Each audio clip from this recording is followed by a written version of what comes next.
By late 2001, Rockstar Games had truly hit its stride. From the launch of the PlayStation 2 in 2000, they showcased what the system was capable of with open-world racing launch titles like Smugglers Run and Midnight Club Street Racing, dipped back into the extreme sports genre with Surfing H3O, and published Oni, a stylized action game inspired by iconic anime films like Ghost in the Shell and Akira. And most notably, Grand Theft Auto 3 became the first fully realized 3D entry in the series, a game that changed open world design forever. At the same time, Rockstar and developer Angel Studios were preparing an enhanced sequel to Smugglers Run, one with improved controls and upgraded visuals developed on an advanced engine, while still maintaining that wide-open sense of freedom and immersion that made the original a pioneer. That sequel was Smugglers Run 2 Hostile Territory. My name is OneHip, and thanks for clicking on this video. I never played this one before making this retrospective, but like the first game, I picked up a second-hand copy for around $9 dues. After my time with Smugglers Run 2, I can safely say this sequel improves on the original in every conceivable way. In this video, I'll go through the game's background, gameplay, visuals, level design, soundtrack, and legacy. This is Smugglers Run 2 Hostile Territory. Let's go!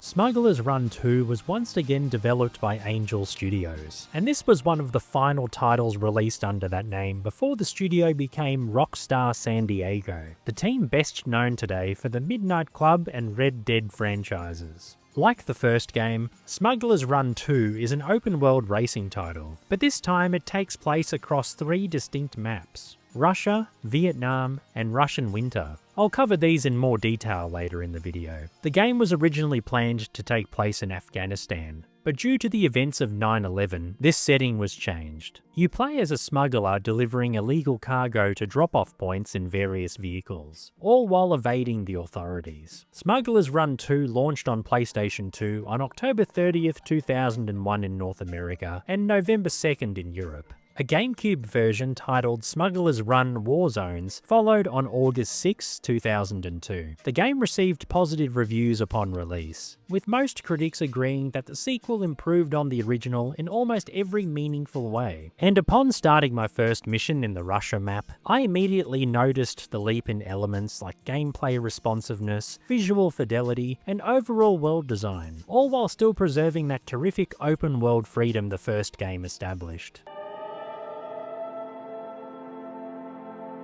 Smugglers Run 2 has a military tech aesthetic in its UI, with loading screens that emulate computer terminals downloading mission data, alongside in-game correspondence linked to the main campaign, Smugglers Missions. There are 36 missions in this mode, spread across the 3 maps I mentioned earlier, with most of them having strict time limits. You play as an up-and-coming smuggler taken under the wing of Frank Luger and his organization, Exotic Imports. Your missions come from a notorious Russian arms dealer only known as the Colonel. Compared to the first game, the mission design in Smugglers Run 2 is noticeably more varied and dynamic. Alongside traditional cargo delivery tasks, you now take on objectives like grabbing cargo dropped in by helicopters, destroying enemy vehicles and structures such as radio towers, following Luger and other NPCs, and luring authorities into traps to disrupt their operations. Some missions take place at night with night vision enabled, and weather effects like rain, snow, and storms create extra visual variety. Missions set at night in the rain were especially hard for me to read visually, but that was just my personal experience. Each successful mission earns you a time score and a cash score that decreases with every collision you take while transporting cargo. You also receive a final grade based on mission performance. Failure comes from taking too much damage, being arrested, or running out of time. As you progress, you unlock Vietnam and Russian Winter, as well as new vehicles and various extras. Completing all Smugglers missions and checkpoint races unlocks 3 bonus missions, 1 for each map, accessible via the Extras menu. While I appreciated the variety on offer, I wasn't a fan of the team-based missions. The AI was atrocious. Enemy NPCs would drive straight to their drop-off point checkpoint with no issues, while my teammates would circle their destination endlessly before getting their cargo stolen. These were easily the most frustrating missions in the game. One welcome addition is a slightly more fleshed out story, complete with stylized FMV cutscenes, giving the campaign a more cinematic feel. To me, it had the charm of a B-grade action film, and I mean that in an endearing way. Cargo is highlighted in yellow, drop-off points in red, and enemy drop-off points in blue during team-based missions. Arrows coloured to match these markers help guide you to the correct locations. Every vehicle has a damage meter that regenerates when you avoid hits, and vehicles are far more durable this time around. If the meter empties, your engine stalls, but you usually have a small window of opportunity to restart it. If you can't get it running again, especially while being chased, you're arrested and the mission ends. The damage system is much more forgiving than in the first game, though hard impacts against walls or rocks can still take a noticeable toll. This increased durability is balanced by a stronger police presence and the introduction of the army. Police now chase you using ATVs, off-road cars and trucks, while the army deploys planes and choppers that drop bombs and tanks that fire projectiles. It can get pretty intense, but it's genuinely fun to try and shake them off your tail. Police vehicles can be destroyed after enough hits, or instantly with certain unlockable countermeasures, like the Baja truck's bombs, and ATV cops go flying with just 1 or 2 hits. Environmental hazards include rolling boulders and landmines, both capable of completely depleting your damage meter on impact. Vehicle variety is also expanded, with speedier but less durable options like ATVs joining the roster. Handling has seen a major upgrade, and each vehicle feels weightier and much easier to control. Vehicles fall into categories based on their role, such as Fords for speed-focused options and defense for heavier models. These are supported by unlockable countermeasures like speed boosts for the Super Buggy, oil slicks for the Hondo, and bombs for the Baja truck, each with 5 uses per run and activated with down on the D-pad. Watching police icons spin out on the minimap after dropping one of these reminded me of Mario Kart. You can also unlock new paint jobs and decal sets throughout the campaign. Unlike the first game, where you often felt completely outmatched by border control, Smugglers Run 2 gives you enough tools to actually fight back. You can use any unlocked vehicle for any mission, letting you choose between lighter, faster options like ATVs and buggies, or heavier, slower vehicles that can take a beating. The game gives you the freedom to play how you prefer, and I appreciated that choice. Controls are largely unchanged from the first game, with features like mid-air leveling using the handbrake button and an instant map view returning. You also have a rear view mirror and the ability to look behind you to stay aware of your surroundings. Ragdoll physics are back as well. NPCs like soldiers and even cows go flying, screaming or mooing as they ragdoll through the air.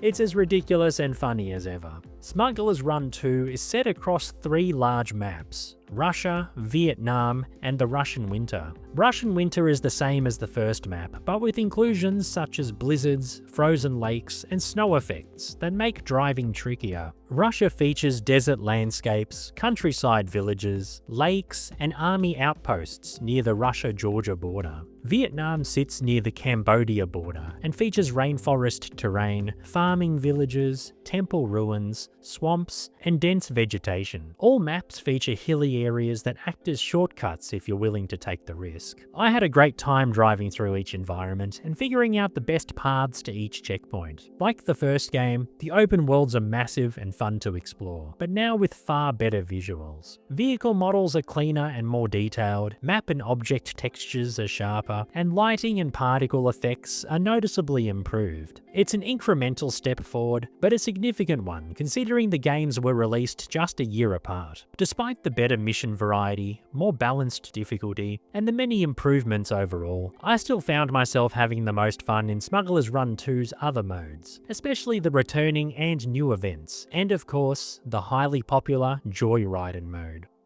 Thank you for still being here with me. I've made retrospectives on other classic games like this one, so if you wish to see more videos like this, as well as gaming video essays, be sure to subscribe so you don't miss out on new videos. Here's Smugglers Run 2's other features and soundtrack. Alongside Smugglers missions, several modes return in Smugglers Run 2. Turf Wars supports up to 2 players, either on the same team or competing against each other. Events include Crooks and Smugglers, a free-for-all where you return as many packages to your drop-off point as possible, and Loot Grab, a team-based variation with multiple packages available at once. There's also a new mode, Bomb Tag, which plays like a chaotic, high-stakes version of childhood games such as Pass the Parcel, except the parcel is explosive. Checkpoint races also return, now separated into their own dedicated mode within the main menu. Completing enough events in any mode unlocks new cosmetic items, such as additional paint jobs. Joyridin, my favourite mode from the first game, makes a welcome return, with customizable weather and time of day settings, as well as the option to enable or disable police presence. You're free to explore unlocked maps at your own pace, and any countermeasures gained in the main campaign can be used here as well. Unlike the first game, where every vehicle and map was available from the start, Smugglers Run 2 restricts you to only what you've unlocked, encouraging you to play the main story first. Thanks to the more balanced difficulty curve compared to the original, this feels much more reasonable. You can also view the game's credits, concept art, and unlocked FMVs in the extras menu. The soundtrack features a thumping mix of techno and electronica, including tracks from producers like James Ruskin and Kevin Saunderson. It perfectly matches the game's fast-paced, high-intensity feel, and I genuinely enjoyed listening to it. Each map is also filled with ambient sound effects, like rolling boulders, landmine explosions, and even the rumble of nearby trains, which all work together to make the world feel far more alive and immersive. Overall, Smugglers Run 2 is an incredibly underrated PS2 title that improves on nearly everything its pioneering predecessor introduced. Aside from Warzones on GameCube, the series never saw another installment, and considering how strong this sequel is, that feels like an absolute shame. Looking back, Smugglers Run 2 represents a fascinating moment in Rockstar's early PS2 era, a time when the company was experimenting with different ideas long before their catalogue narrowed into the blockbuster giants we know today. For Angel Studios in particular, this game marks one of the final steps before becoming Rockstar San Diego, where they would go on to shape iconic franchises like Midnight Club and eventually Red Dead. In that sense, Smugglers Run 2 isn't just a sequel, it's a snapshot of a studio in transition while refining its identity, and as a sequel, it genuinely shines. It takes everything the original Smugglers Run pioneered, such as open world terrain, chaotic police chases, and vehicle-based freedom, and builds on it with better handling, more varied mission design, stronger visuals, and a much more playable difficulty curve. These are the kinds of improvements you want from a second game in a series. The foundation is stronger and the execution is tighter.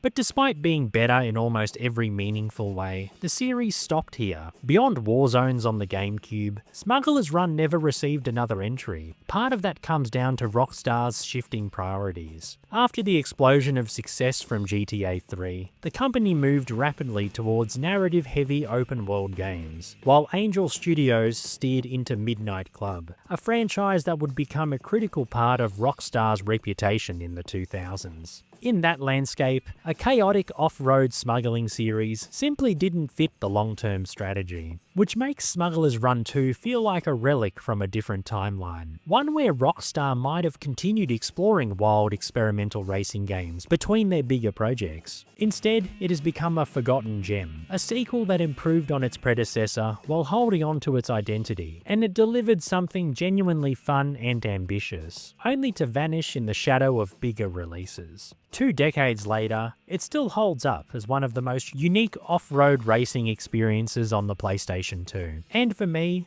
discovering it now reminds me just how diverse Rockstar once was, and how many great ideas they were willing to try before the industry shifted around them.